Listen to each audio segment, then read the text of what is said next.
It is late May, and the Steelers have no clear direction in terms of their starting quarterback as Aaron Rodgers remains a free agent.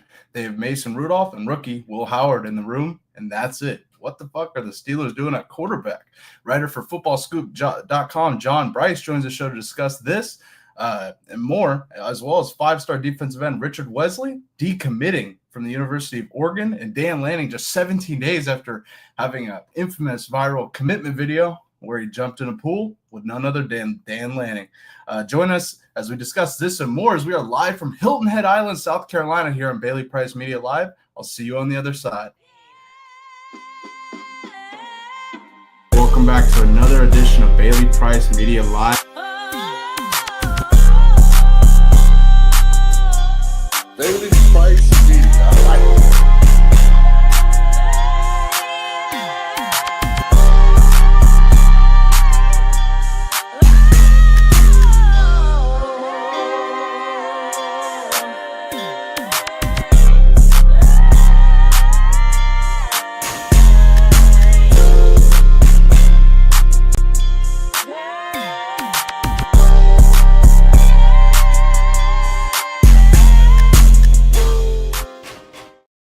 What's going on, everybody? Welcome back to another edition of Bailey Price Media Live. We are live here on this beautiful Thursday, and I got a very, very special show for you. Writer for FootballScoop.com, John Brice, joins the show, talk all things college football news and the Steelers quarterback situation as Aaron Rodgers remains a free agent.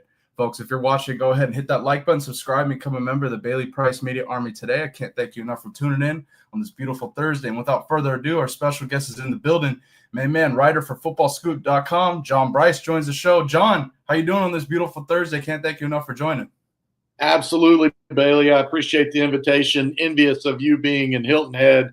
I'm in South Bend, Indiana, but not a bad day, just not a beach day. So thanks for having me on. No, I appreciate it, man. I can't thank you enough for joining. And let's get into it. Without further ado, let's talk a little NFL before we talk college football news. Aaron Rodgers is still a free agent, and the Steelers quarterback situation remains kind of a big question mark as they have began OTAs this week, and we're getting to see Mason Rudolph eventually, you would think, be the QB1. He's got a winning record as the Steelers starting quarterback, led them to a playoff run not too long ago. But John, let me ask you, why hasn't Aaron Rodgers signed? Are they going to trade for Kirk Cousins? What are your thoughts on the Steelers quarterback situation? I don't think that they're initially ready to trade for Kirk Cousins. There's so much money involved there. And Aaron Rodgers is Aaron Rodgers. He feels like he holds all the cards. He kind of operates on his own timeline. And so he's just sort of letting this thing play itself out. I wouldn't rule out, if they can't come to an agreement with Aaron Rodgers, I wouldn't rule out Kirk Cousins at some point down the road, but I don't think they're ready to turn to that yet. I also do think you've got strong support in that locker room for Mason Rudolph. You heard Pat Fryermuth earlier this week talking about their respect and what Mason Rudolph had done for them a couple of years ago to win 3 out of 4 games down the stretch, I think, and get the Steelers into the playoffs. This is a huge year for Mike Tomlin, though, and there's ongoing question marks at the quarterback position, and there has been now for several years. Then you saw Kenny Pickett kind of take a couple of digs at the Steelers this week as well, as he was talking from Browns OTAs. So Pittsburgh, for all it has going for it and the fact that it's this model, stable franchise, there's complete instability at the quarterback position right now. And let me make this clear. You don't think Aaron Rodgers and Tomlin have a behind the scenes deal that he eventually is going to come and play for the Steelers? It kind of just doesn't want to deal with the noise of probably skipping mandatory OTAs or mini camp, etc. Yeah, I mean, look, there's been too much smoke out there for there not to be some real fire to it. I'm just saying if something happened and it fell apart at this point, I think that Aaron Rodgers' own comments the other day about how he would see a certain fan base later this year in the season as a visitor with a visiting team, I think that sent a pretty clear message. And I think with his appearances on McAfee and things of late that he's letting it known that he wants to play again, or he believes he wants to play again. I don't know. Maybe there's one more ayahuasca retreat in there he's got to get to. Yeah, ayahuasca, definitely. But you mentioned it. Aaron Rodgers kind of dropping a hint at playing for the Steelers and then facing the Chicago Bears in Week 13 of the season. Take a listen to this, folks. Or go to the Bears. Oh, boy. Security, can we get her out of here? I need some security. Security Can you take it easy on her on this one? No, but I believe there's a team that might play in Chicago this year. Let's go. On a road trip. I don't know. I'm not sure. Got to check it out. Yeah, him being kind of cynical there, and the Steelers do face the Chicago Bears week 12 of the season. So just something to think about. Now, you mentioned Steelers have a lot of support for those who are in the room. Mason Rudolph, you mentioned, locker room support. Wide receiver Roman Wilson, came out and voiced his support for Mason Rudolph as well. Now, let me ask you, if Aaron Rodgers doesn't sign with the Steelers, do you think Mason Rudolph is that guy? Do you see them going outside and potentially getting an outside quarterback to bring in, or is Mason Rudolph their guy? And do you see Tomlin playing so-called hardball and just going with this, legendary philosophy? I think that Pittsburgh obviously prefers to go into the season with Aaron Rodgers and would consider Mason Rudolph to be a luxury item as backup quarterback. I don't think that where Pittsburgh is, where it's been offensively, that it's positioned to flourish with only Mason Rudolph over the course of a 17-game schedule. I just don't think that that's where the Steelers are. I think Mason Rudolph, again, is very tough. He's very well respected in that Pittsburgh locker room. I'm curious to see how Will Howard handles the coming months, OTAs, as well as training camp, rookie mini camp, all of that. I think Will Howard has a lot of gamer qualities to him, and is somebody that can be a spot starter for you down the road. But I don't think Mason Rudolph or Will Howard right now is positioned to be a full-time answer for the Steelers, and that's why they're trying to sign Aaron Rodgers, and that's why if something happens and they don't get Aaron Rodgers signed, I just wouldn't completely close the door on Kirk Cousins, just because, again, I think there's so much riding on this season for the Steelers. Definitely. Well said. And I'm starting to really think, as the time ticks on, I don't know. I could see Tomlin just saying, playing hardball, starting Mason Rudolph because of this, the history. And then if Will Howard is their guy, they drafted him, develop him, and in the future potentially play him. I don't know. The one thing that a development that did happen, Aaron Rodgers, and I work for Coach JB, on the Coach JB show, and he had a JT the Brick on the show, and he kind of dropped this gem about Aaron Rodgers. He reportedly joined the Neville Wood Country Club in Pittsburgh, golf neighborhood. Got to have a lot of money to live there. Seemingly, you don't do that unless you're planning to be in Pittsburgh year round, because I don't think you go to Pittsburgh for golf. I'm not a golfer, but that's just a guess. But I don't know. What are your thoughts on this? Is this kind of, again, we're discussing hints Aaron Rodgers is dropping, so to speak. Do you put any weight to this? Not necessarily to that. I think there was maybe a Pittsburgh TV area sports anchor who called the country club, and while most of those matters are private, I think the country club maybe indicated that they didn't have a membership at this time for Aaron Rodgers, but they would welcome him into the membership group. Interesting. I think that the bigger story is Aaron Rodgers making those comments in that public forum and saying, like, hey, look, there's a road trip to Chicago this fall. Maybe plan your fall around that road trip if you want to see me play quarterback. So I think Aaron Rodgers is a unique personality. He's obviously enjoying this process. He's had a very interesting career, a unique career with how long he had to sit before ever getting to start. And so I think he's just feels like that he's sort of in complete command of this situation. Definitely. Let's stick in the AFC North, move over to Cleveland. Cleveland's got an interesting quarterback situation as well. And this is something I talked about, and something I really liked for Shedeur Sanders from the Browns quarterback situation, having Joe Flacco in the room. Joe Flacco was asked about being a mentor to Shedeur Sanders, Dylan Gabriel, the young quarterbacks in the Browns quarterback room. And I thought he gave a great answer in response to this question. Take a listen. Point, you can kind of like use it because it's a good question to bait somebody into answering, and no matter how they answer it, it kind of makes the guy that's answering it look bad. If I say I don't want to be a mentor, I look bad. If I say I do want to be a mentor, then I look like an idiot that doesn't care about being good and playing football. So it's one of those questions that no matter what I say, you guys can write what you want to write about it. And there's a lot of questions like that. That's why you end up having to try to avoid them. I tend to try to be honest, and I've said I'm not a mentor. I play football. And in a quarterback room, there's a lot of times there's been already a ton of times where There's learning experiences, and I have a lot of experience, and I can talk on things, and hopefully they listen.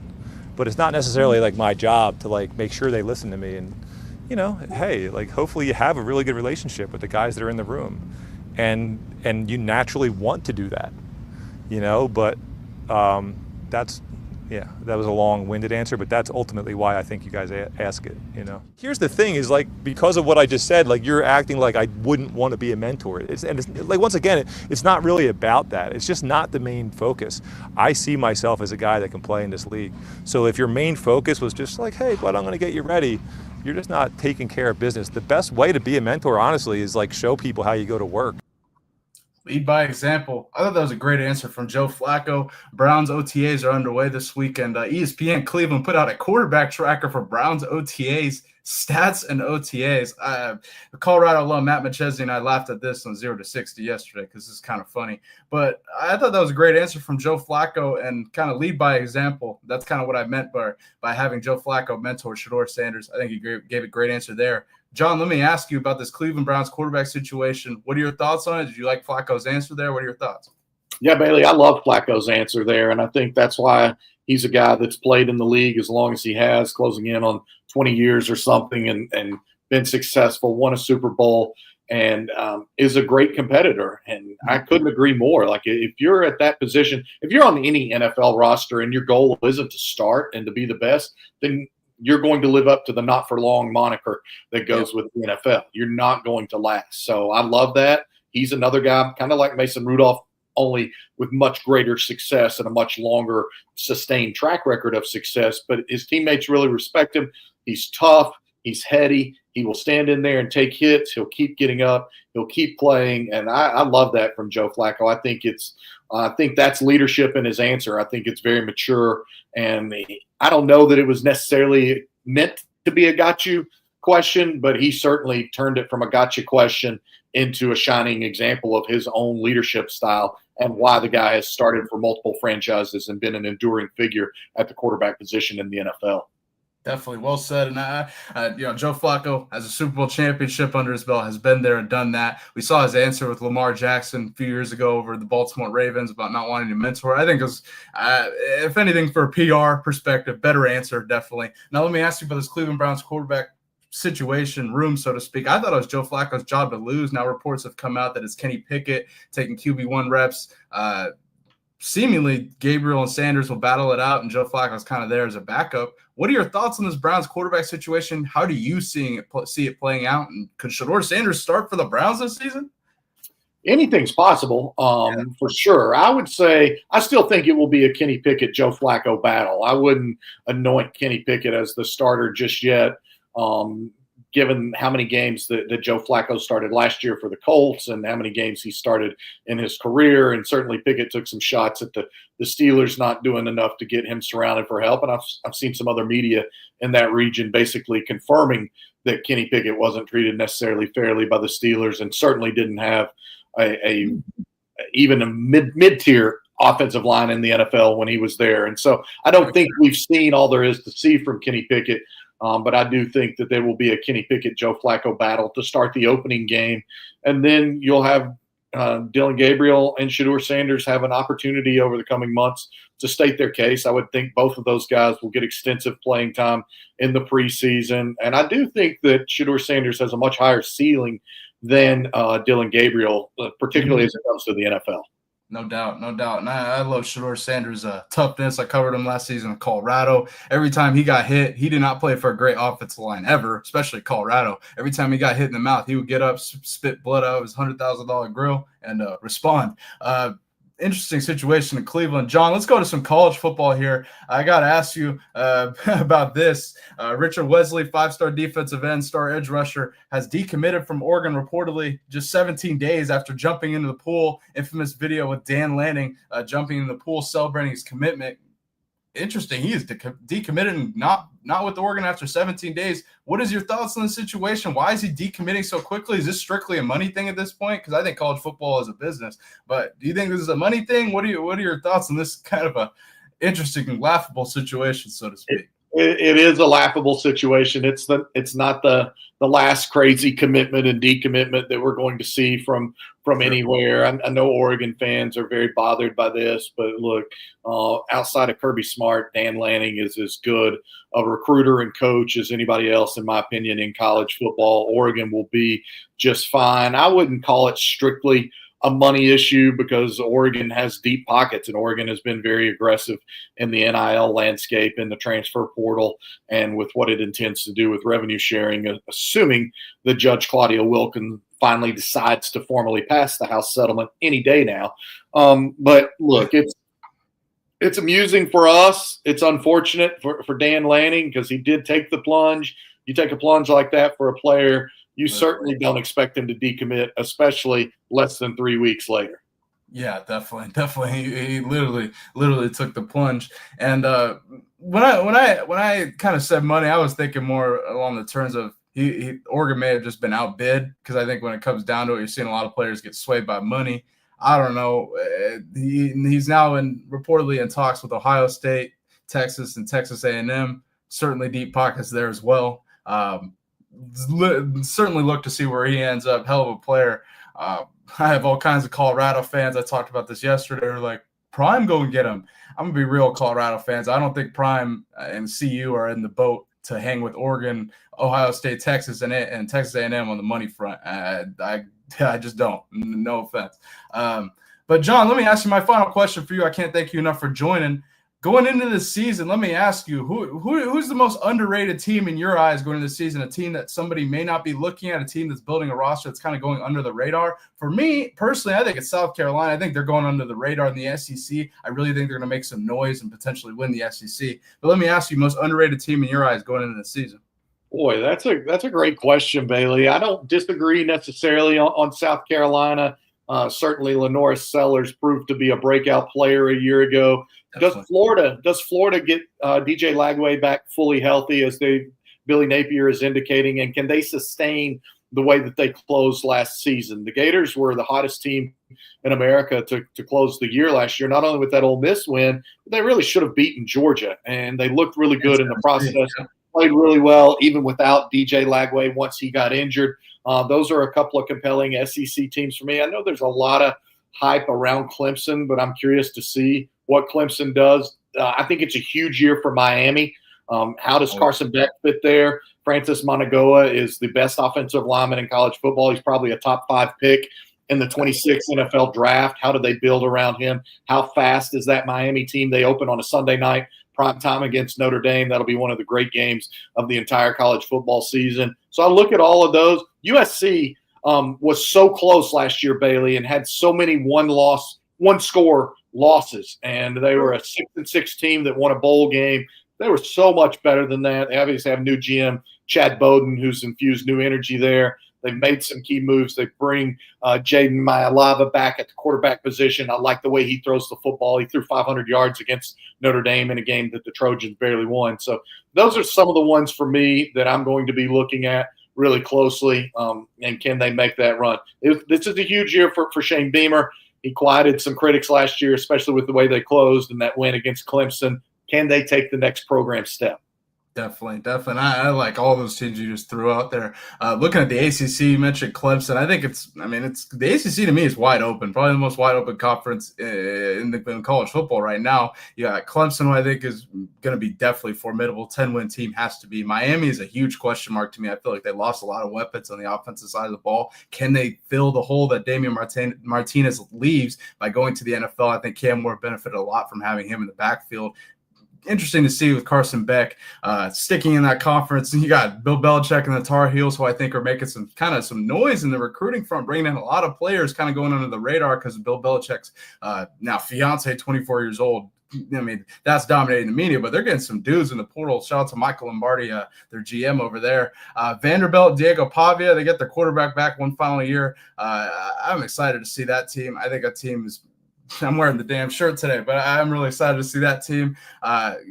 some other teams looking across college football, Kansas State got Avery Johnson at quarterback, definitely going to be formidable in the Big 12. Always tough to go out and play in Manhattan every year. Bielema in Illinois, Bielema got a massive extension, getting $7.7 million a year. They got their quarterback back. They're going to be formidable in the Big 10, I think. There's a lot of teams, going into this season.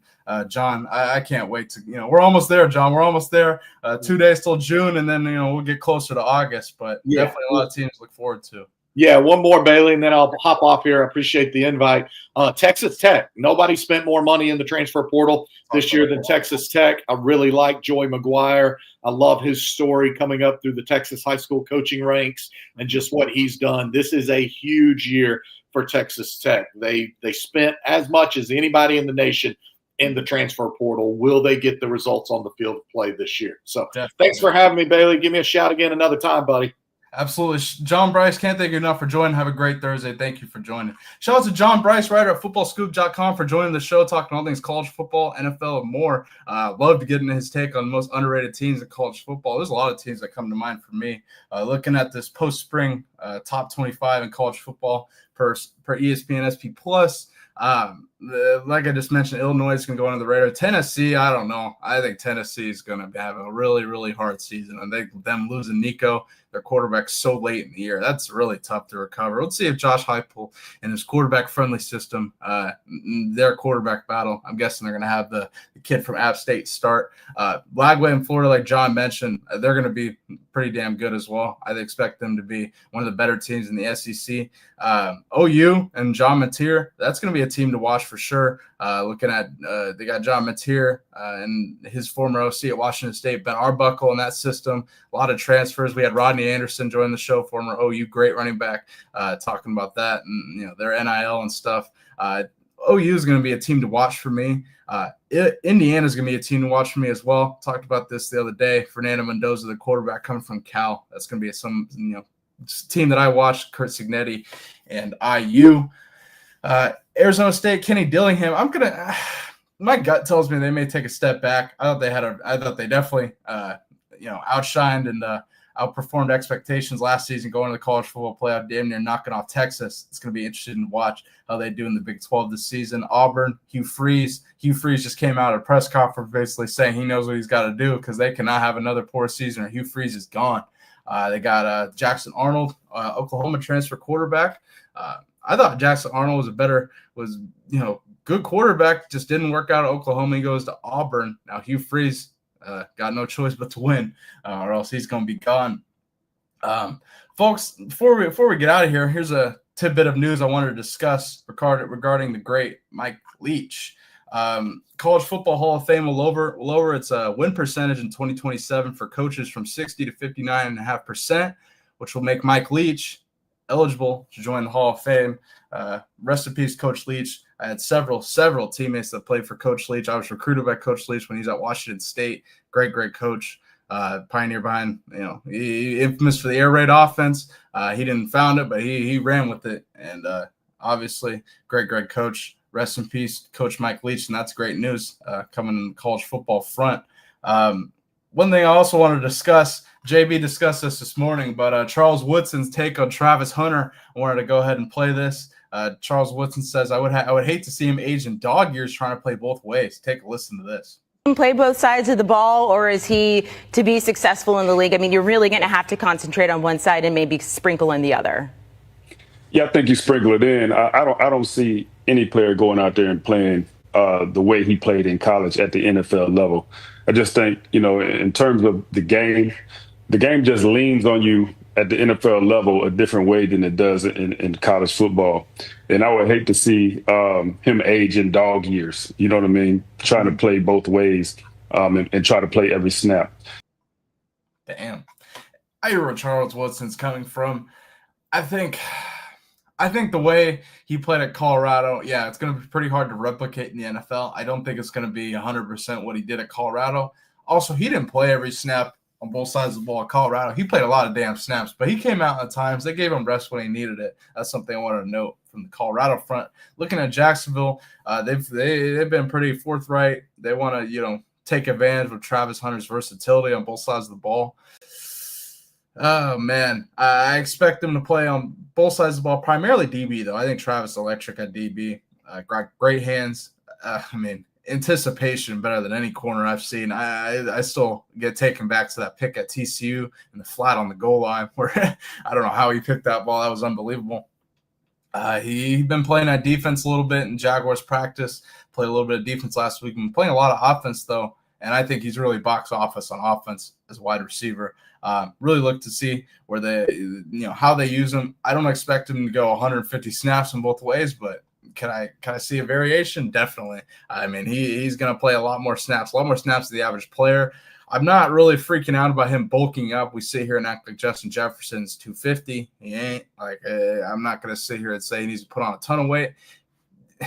He's a DB and he's a wide receiver. He's not in the trenches. So him sitting here saying he's got to bulk up, put on a bunch of pounds, I'm not going to say that. He definitely, put on 10 to 15 getting in the NFL, but I'm not going to freak out and say, oh no, he's too skinny to play both ways. Bullshit. I watched him do it at CU. I watched him take several hits at CU, and he's a wide receiver. There's ways to keep him off the ground, so to speak. But I can't wait to see Travis in the NFL. I think he's going to be box office. I think the Jaguars are going to take advantage of his versatility, play him both ways. Probably primarily more on defense, considering they have Brian Thomas Jr. in that wide receiver room, who I think is a freaking stud. But nonetheless, expect to see him on offense. Expect to see the Jaguars prioritize getting Travis the ball on offense as well.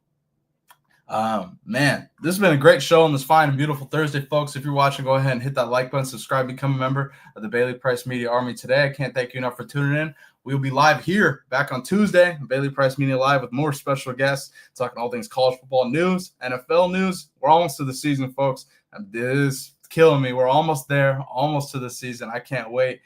Indeed, Chris, the season's about to be wild, about to be interesting, and we'll cover it full and in depth here on Bailey Price Media Live. Folks, I can't thank you enough for tuning in. Enjoy your beautiful Thursday, and I will see you next week on Tuesday. And I'll also be live tomorrow with Matt Machese on 0 to 60. We're going a little bit earlier, 1 p.m. Eastern, 11 p.m. Mountain, or 11 a.m. Mountain Time on 0 to 60, talking all things Colorado Buffaloes football news. And then tomorrow, of course, don't miss Free Game Friday on the Coach JB Show with Big Smitty. You know that shit's going to be wild. Thank you for watching. Enjoy your Thursday, and I'll see you guys on Tuesday. Peace.